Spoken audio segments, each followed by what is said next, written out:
Hi, I'm Kev from sonsofkane.com. With me as usual is Chris. Hi Chris. Hi Kev. Hi guys. This week we're going to be looking at another vital point and how to access it and different ways you can manipulate it.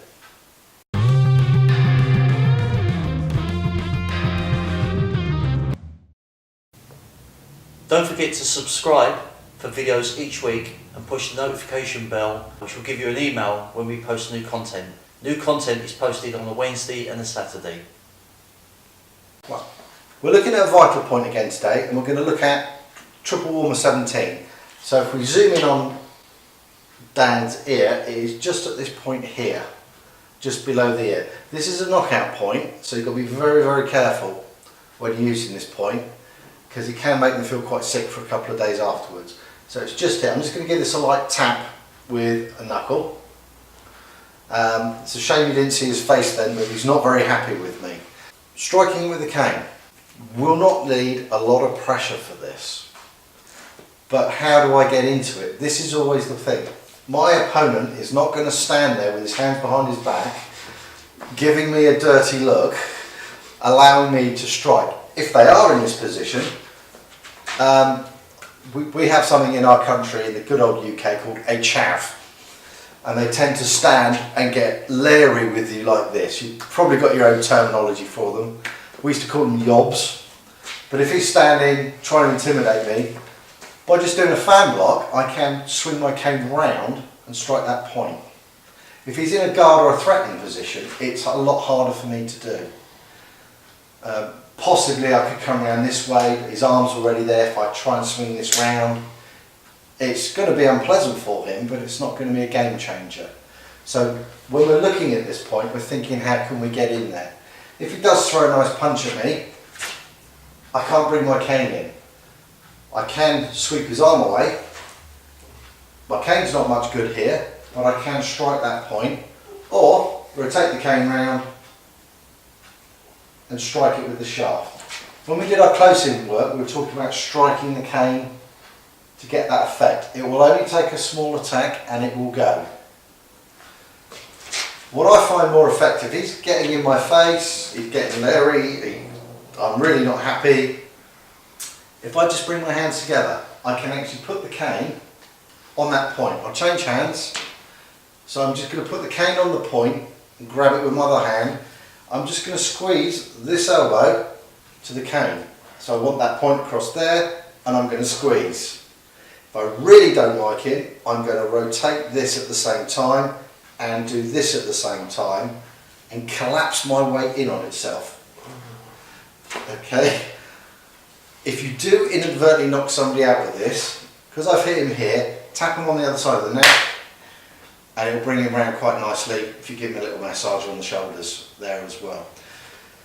If it's empty hand, we've got loads of katas where this is it. So if he throws the punch, if I do Siun Chin, I've got various points I can strike. I can hit this one twice. If I've got my trusty Kubatan, it works really well. Depending on my grip, I can hit that point very well. If I'm lucky enough to be in this position, it'll only take a light tap. I'm not going to do this because he will drop and he will fall down. He will be unconscious. Very, very good point, but be very, very careful with it. As Chris has demonstrated with this vital point, there are different ways you can attack a vital point. You can either directly attack it, you can manipulate it. On my cane, I've got teeth. These are for the tension band holders, but they also work nicely. That just one hand goes and just gently roll it. You can see his eyes are starting to go as you roll it down. You could use the saw motion. If Chris has got me in a double-handed grab, one of my things was to come up in between, sweep over. Keep the crook out. As it comes over, it's actually aiming directly for that point.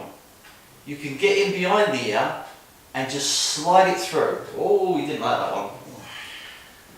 You okay? Yeah. So, when you're looking at these points, it's not, oh, I've got to hit it. I've got to rub it. Try different approaches, try different little techniques. The tapping, it works absolutely fantastic on this.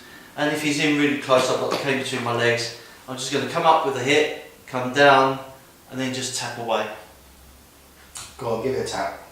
Gentle tap. Doesn't take much. If you're really interested in pressure point stuff, find a qualified instructor. These are just ideas. They're quick and they're useful and they will get you out of trouble. But for a proper study, find a qualified instructor. Otherwise you can cause yourself some serious problems. As with all pressure point training, you can't keep doing this over a period of an hour, 2 hours like a lesson, because as you start manipulating these joints, they become really susceptible to pain, and you'll find that you'll start to really annoy the person you're working with. So I would suggest 5 to 10 minutes maximum. Yeah. Take turns on each other. Yeah, the general rule is no more than 15 minutes. My instructor said 15 minutes and then stop, otherwise you will end up feeling quite sick as well. You're manipulating the nervous system, so have a play with them but don't abuse them. You will actually get effects from these days after, so keep that time down. Thanks for watching, we hope you enjoyed this video. As usual, drop us a line down below, give us a thumbs up. If you haven't done so already, please smash that subscribe button, pound the bell and free the fear.